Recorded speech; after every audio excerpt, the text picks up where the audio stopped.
Welcome to Night Chemistry, your candlelit refuge beneath the stars. Here we mix gentle science with soothing storytelling to guide you into restful sleep. Tonight's journey is a detective mystery tale entitled The Case of the Crimson Smoke.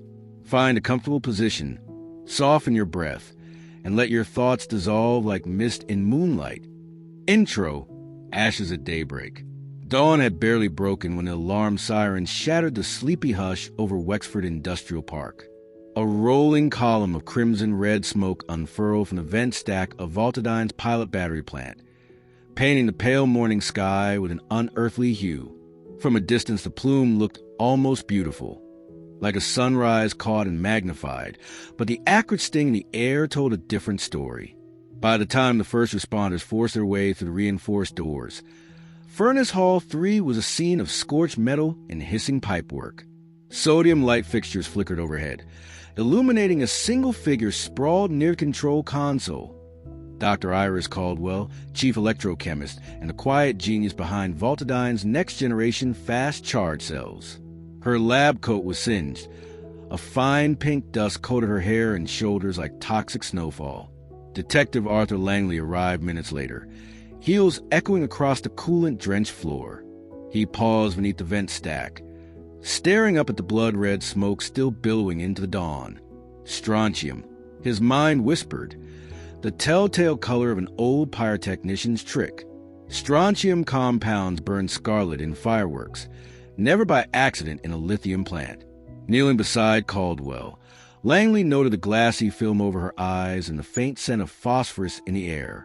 Not a simple fire, then an engineered reaction. He rose slowly, surveying the hall. Furnace gauges frozen at maximum, emergency sprinklers disabled, maintenance logs blinking offline.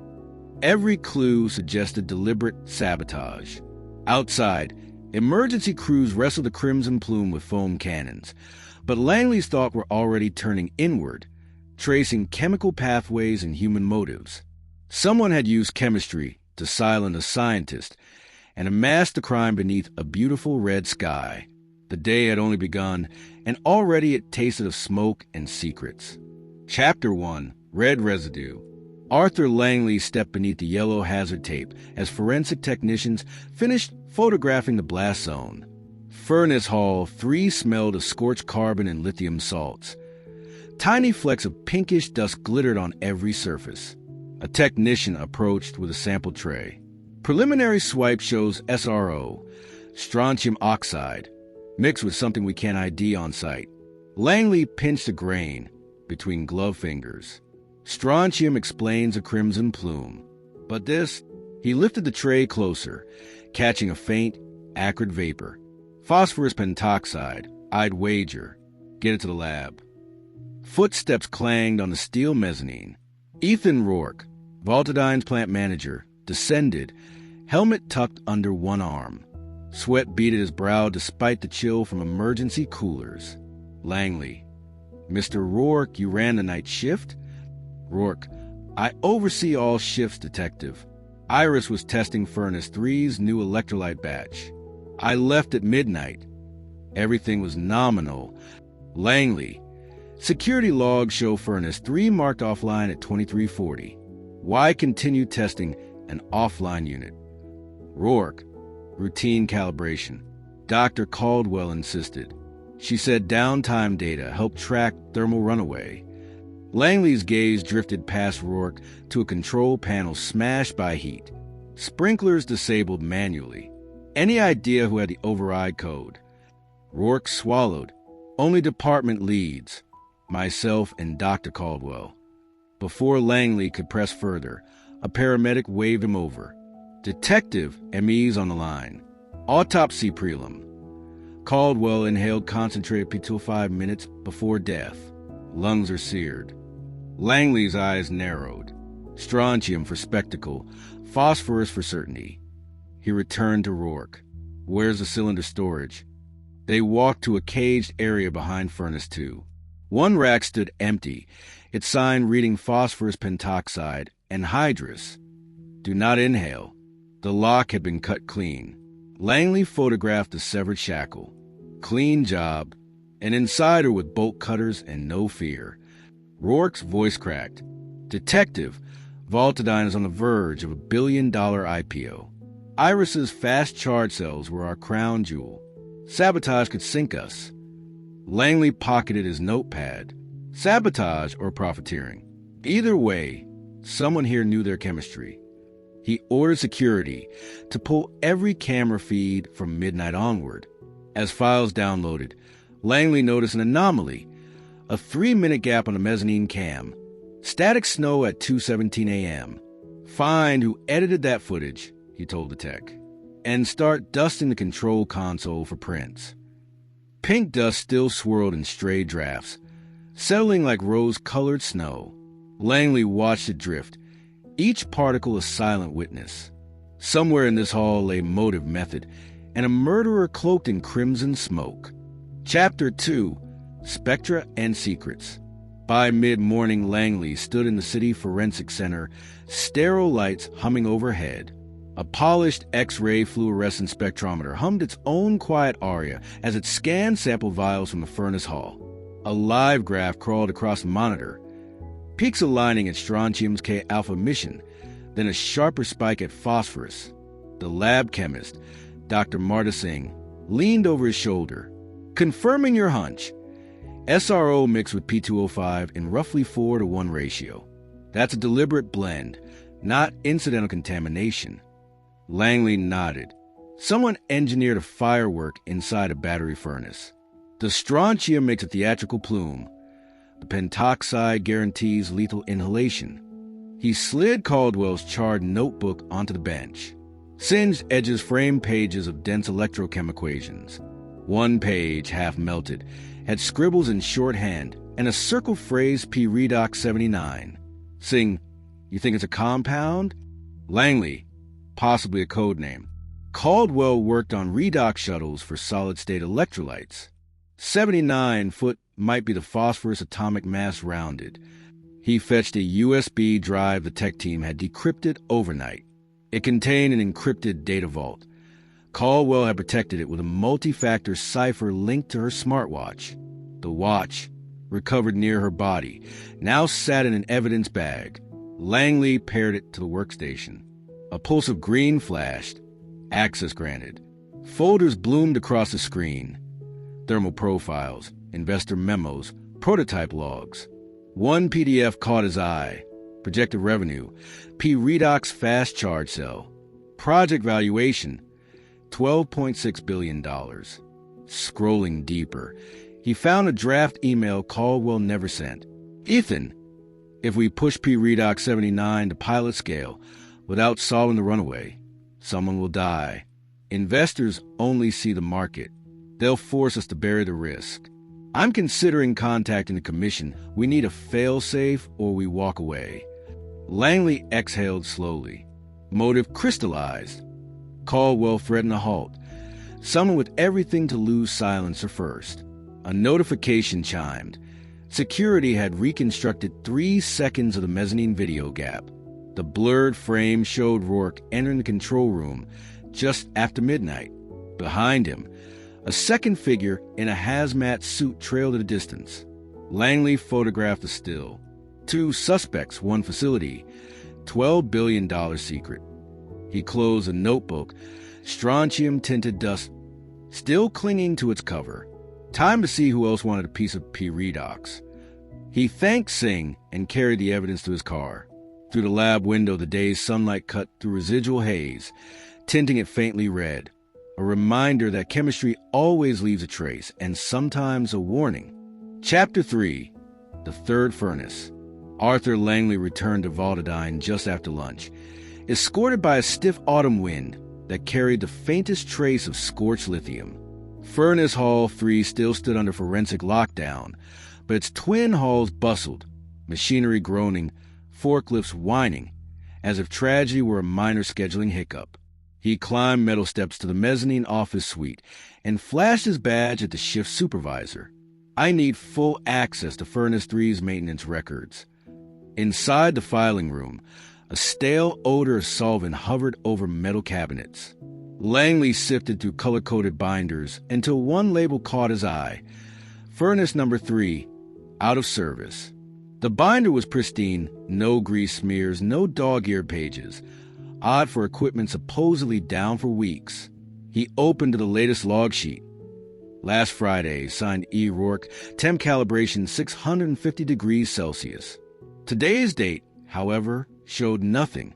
A second binder, dusty and forgotten on a lower shelf, bore the same label but ended 6 months earlier. Between the two sat an unexplained gap. Someone had started a fresh history the day Furnace 3 was declared offline. Langley photographed every page, then followed the catwalk to the furnace platform.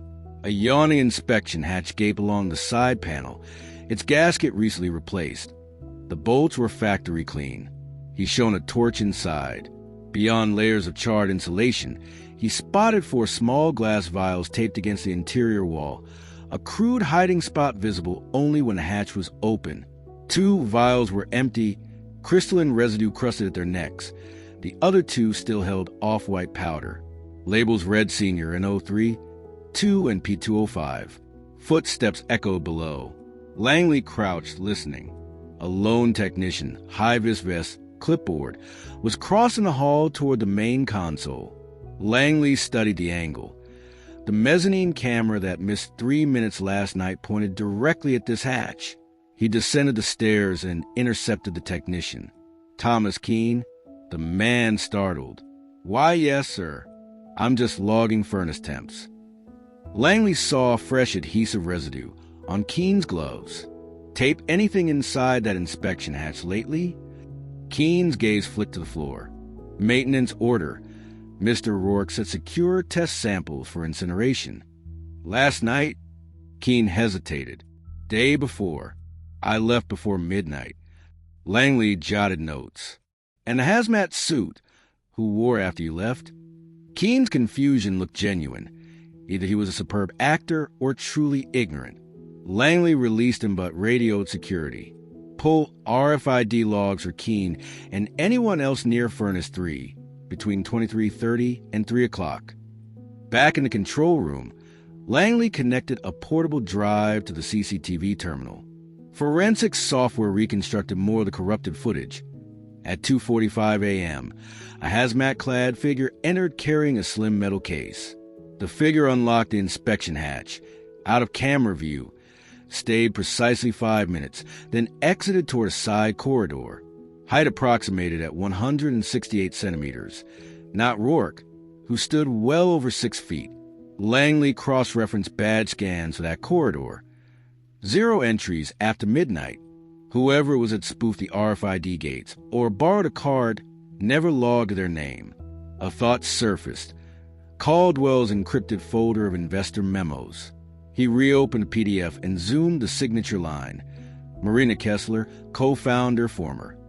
Marina had parted ways with Caldwell 2 years earlier after a patent dispute, so bitter investors forced a buyout. Strontium nitrate, Langley recalled, was common in pyro art. Large-scale fire sculptures. Marina's side business? He dialed detective-sing at forensics. Run the residue Spectra against known suppliers of art-grade Senior in 03, 2 in the metro area. Focus on Kessler's studio. As Langley ended the call, an automated alarm chimed to the hall. Furnace 3 registering a phantom temperature spike. Despite being powered down, somebody had linked remote scripts to the system, perhaps to trigger another distraction. Langley silenced the alert and stared at the inspection hatch. 2 empty vials, 2 untouched. Enough strontium-phosphorus mix remained for another deadly spectacle. Whoever planned the first fire wasn't finished. They were staging shadows and smoke to cover a larger theft or a larger crime. He sealed the hatch and pocketed the evidence vials. Until the hidden chemist was unmasked, the entire plant was a powder keg primed with crimson dust. Chapter 4. Toxic Trade-Offs. Arthur Langley found Marina Kessler in a converted warehouse on the riverfront, a cavernous studio where ragged steel sculptures waited for the next fire show commission. Charcoal stains blackened the floor, and racks of colored oxidizers lined one wall like a macabre artist's palette. Marina worked a grinder against a metal spiral, headphones on, blue sparks dancing. When Langley flashed his badge, she killed the tool and flipped up her visor. Her eyes, sharp ember brown, narrowed the instant he said Voltidine. Langley, your company, Fireweld FX, purchased 30 kilos of strontium nitrate last month. Marina, legal, for a festival installation.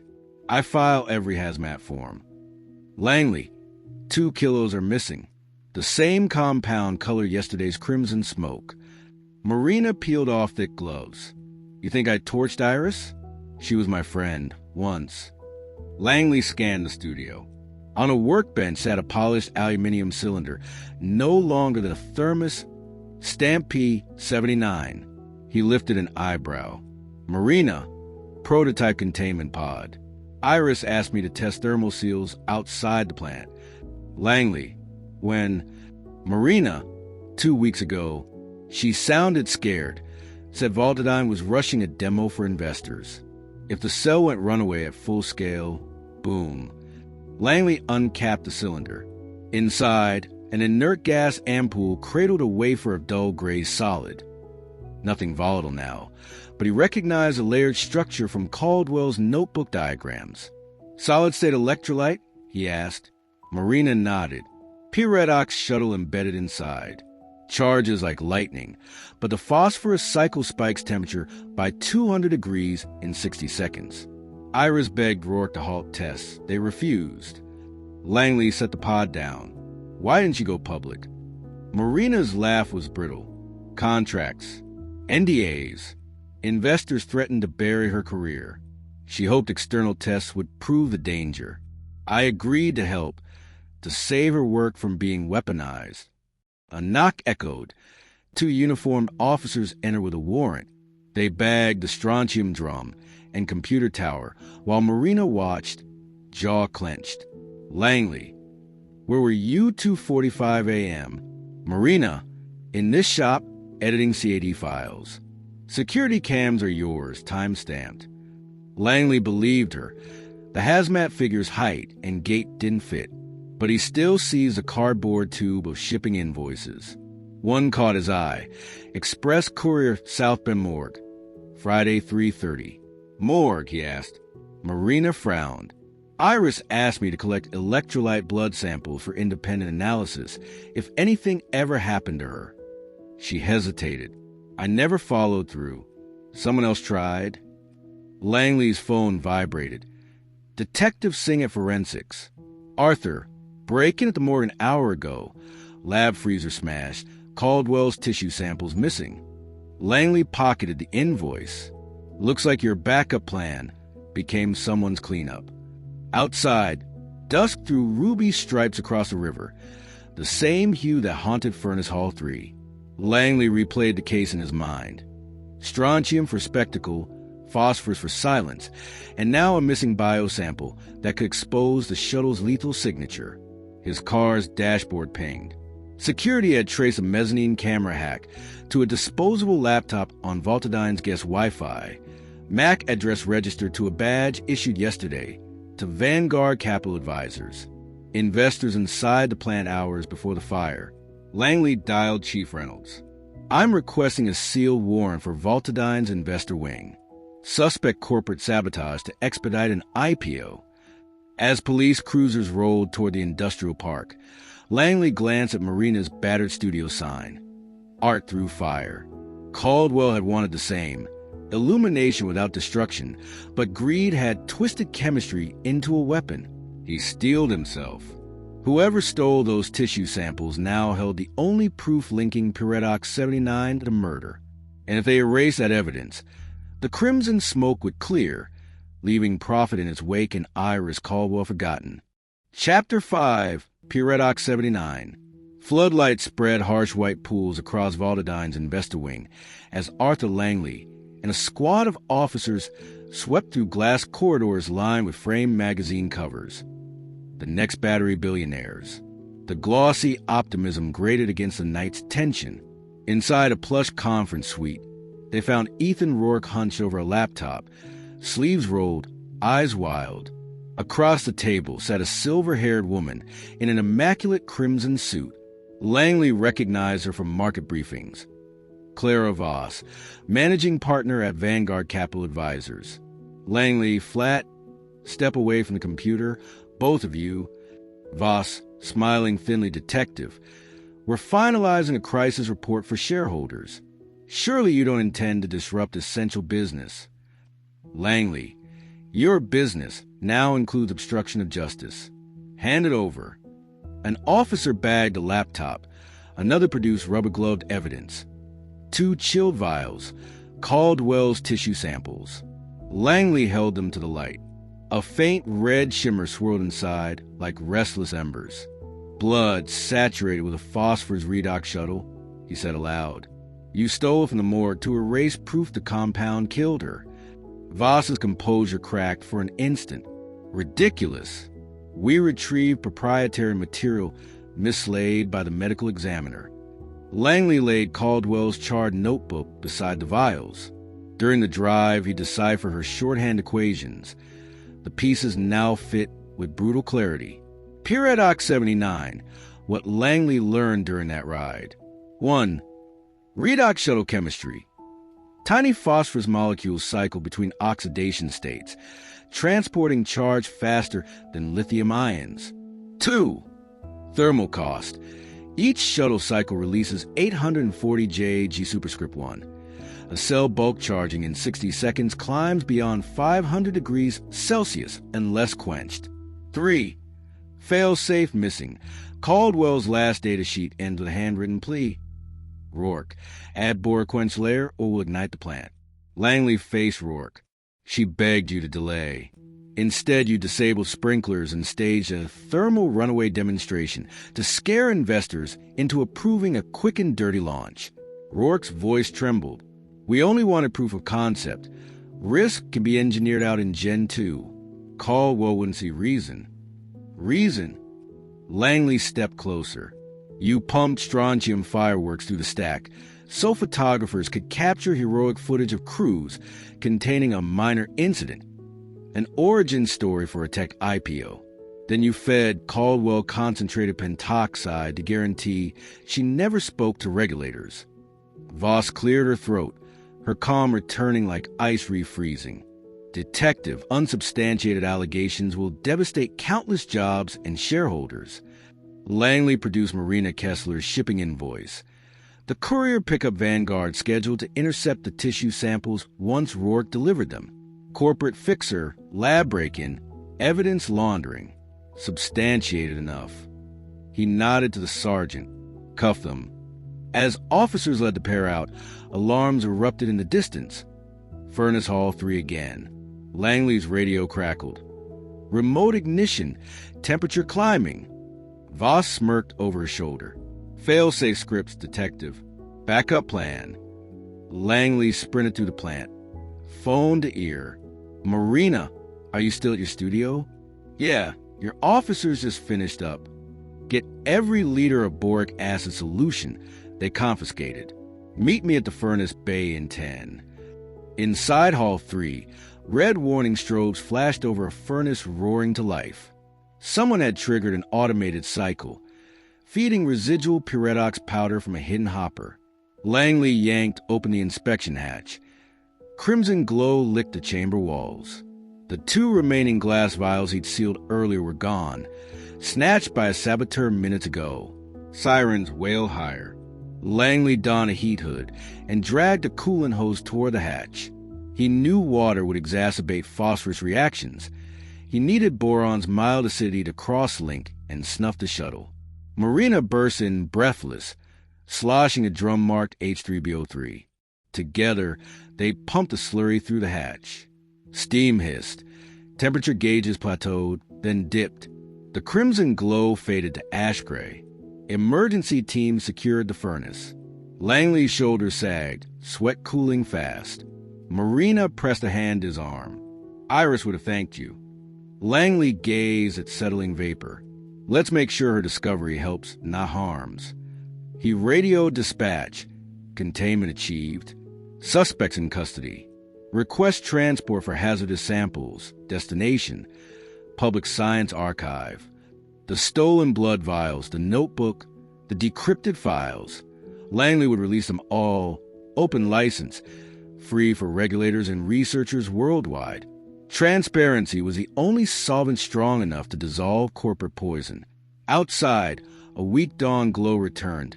Pale pink, not deadly crimson. Langley allowed himself one long breath of cooling air before the paperwork storm ahead. Chemistry, once more, had proven a double-edged sword. Tonight, truth had tempered the blade. Chapter 6. Crimson Confrontation. Hushed fluorescent light washed over the central booking desk as Clara Voss and Ethan Rourke were processed. Fingerprints, photographs, property bags. The mundane rituals that strip titans of industry down to numbers on a chain-link board. Arthur Langley watched in the hallway, arms folded, blood-speckled evidence, vials chilling in a padded cooler beside him. When the last shutter clicked, he escorted the pair to an interview suite. 2 straight-back chairs on one side. His own seat opposite, a blank notepad between them like a sheet of unreacted reagent. Langley, quiet, "You disabled remote ignition 15 minutes ago." Who gave the order? Voss, clip corporate contingency. Protect intellectual property. Langley, attempted arson to erase a murder scene is not property protection. Rourke, horse, Clara said was the only way. Investors panic at bad optics. Langley slid a glossy photo across the table. The furnace hatch glowing crimson seconds before the boric acid quench. Your optics nearly melted 3 tons of lithium ingot. Explain how that helps shareholders. Voss's polished composure cracked. Detective, P-Redox 79 is a generational leap. Governments, defense contractors, automakers, they're lined up with checks. Iris Caldwell lost perspective. She would have torpedoed the deal. Langley jotted a note. Motive, profit over safety. Then he opened a thin file marked Securities Commission whistleblower petition draft. Caldwell's final act had been prepare an anonymous complaint. The file recovered from her smartwatch included scanned signatures, hers, and unexpectedly, a second, Ethan Rourke. The plant manager stared at the document, color draining. She asked me to sign after hours. I panicked. Clara promised the issues were solvable. I deleted my copy, but Iris kept hers. Langley placed Rourke's shaky signature beside furnace hall, CCTV stills showing him cutting the sprinkler line. Chemical fingerprints, phosphorus pentoxide dust, matched his gloves. Solvable? You chose the irreversible solution. Rourke's shoulders slumped. I never wanted her dead. The pentoxide was supposed to incapacitate, show management the danger. Clara added the strontium and told me make it spectacular. Voss's head snapped toward him. Fool, you incriminate yourself. And you, Langley said calmly, turning a page. Wire transfer logs. Vanguard paid Rourke $1.5 million 5 hours before the fire. Memo line reads demonstration bonus. He stood. Detective Singh is filing federal conspiracy charges now. Both of you will be in holding by dawn. 2 marshals entered. Cuffs clicked shut. As they led Voss away, she hissed, You just cost the world the fastest battery ever built. Langley followed them into the corridor. No, we'll build it open source, with safeguards Iris wrote herself. Science survives crooks. Downstairs, the evidence team loaded boxes into a secure van. Vials, notebooks, service clone for forensic imaging. Marina Kessler waited by the lobby windows, hands wrapped around a paper cup of coffee gone cold. Is it over? She asked. Almost, Langley replied. Caldwell's data will go to an international consortium tomorrow. Public review, no patents until the shuttle chemistry is safe. Marina exhaled. She liked that. Outside, early sun tinged low clouds with faint salmon light. No longer the sinister crimson plume of strontium combustion. Just dawn doing its quiet work. Langley's phone buzzed. Chief Reynolds. Fed's greenlit protective custody for Marina and the research team. Good work, Arthur. He pocketed the phone and allowed a rare half-smile. Chemistry had nearly been twisted into a weapon of greed. Tonight, its equations balanced toward justice. "Let's get some real coffee," he said to Marina. "We got patents to rewrite and a fellowship to launch." They stepped through the glass doors into morning air that smelled of river mist, not scorched phosphorus. The day felt lighter, as if the crimson smoke had finally cleared, leaving only the pure, vital oxygen of honest discovery. Chapter 7, Afterglow. 2 weeks later, the furnace halls of Autodyne stood silent behind temporary fencing, their once glittering nameplate draped in inspection notices.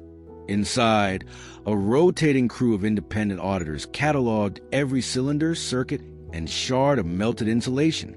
Yet beyond those gates, Iris Caldwell's work had already taken on new life. On a bright Monday morning, the State University auditorium filled with reporters, faculty, and a scattering of sleepy graduate students clutching tablet styluses. Banners read, "Iris Caldwell Clean Energy Fellowship, Launch Ceremony." Arthur Langley hovered near a rear exit, preferring the anonymity of shadows, but Marina Kessler spotted him and waved him closer. At the podium, the interim dean cleared his throat. "Today we open Iris's research archives to the world, unencumbered, unrestricted." A projector displayed Caldwell's equations, each slide stamped Creative Commons, attribution. When the dean announced that first-year fellows would receive stipends funded by emergency clawbacks from Vanguard Capital, a ripple of triumphant laughter rolled through the hall. Langley studied the crowd. Some faces glowed with curiosity, others with the quiet grief of those who had lost a colleague. In the front row sat Ethan Rourke in county tan, shackled wrists resting on folded papers. He had requested permission to hear the launch he once tried to prevent. Guards flanked him, but his eyes never left the stage, tears carving pale lines down his cheeks. After the applause, Marina stepped to the microphone. Iris believed chemistry should illuminate, not incinerate. She raised a clear ampoule containing a prototype wafer now bonded with a boric silicate failsafe. Her shuttle will charge batteries safely, because thousands of minds, not one greedy boardroom, will refine it. The audience surged to its feet. Outside, sunlight scattered off river water in soft rose tones. No strontium crimson, just benign reflection. Langley leaned against a railing as Marina joined him. Marina, think she'd approve? Langley, she'd be furious it took a funeral. They shared a weary smile. Down the hill, media vans crawled away. Headlines were already populating feeds. Crimson smoke scandal spurs open science revolution. Langley knew the cycle: outrage, fascination, distraction. But the fellowship would outlast headlines. A notification flashed on Langley's phone. Federal grand jury indictment. Clara Voss had all 21 counts, including conspiracy, securities fraud, and negligent homicide. Justice, spelled out in legal Latin, as cold and precise as a titration endpoint. He exhaled. "Case closed," he murmured. But even as he said it, he felt the familiar tug of curiosity. Chemistry never slept. Somewhere, another reaction vessel rattled with potential harm or hope. Marina nudged him. "Rumor says you're consulting on a Department of Energy audit next?" Langley shrugged. "Maybe, or I might take a week's rest. The periodic table isn't getting any shorter." They walked the path toward the campus quad, passing students who now spoke of redox shuttles with a casual zeal reserved for open source code. Leaves rustled overhead, the season tipping toward autumn. In the canopy, sunlight filtered red gold through chlorophyll on its own slow chemical journey. Langley paused, hands in pockets, and looked back at the banner fluttering above the auditorium doors. Clean energy, open future. For the first time in days, the scene tasted not of smoke or secrecy, but of promise. He turned forward, boots crunching on gravel, ready for whatever element the night or day might bring next. Thank you for wandering through the quiet corridors of night chemistry. May the questions of the day dissolve like salt in still water, and may peaceful dreams form their own gentle equations. Until our next nocturnal experiment, sleep well and good night,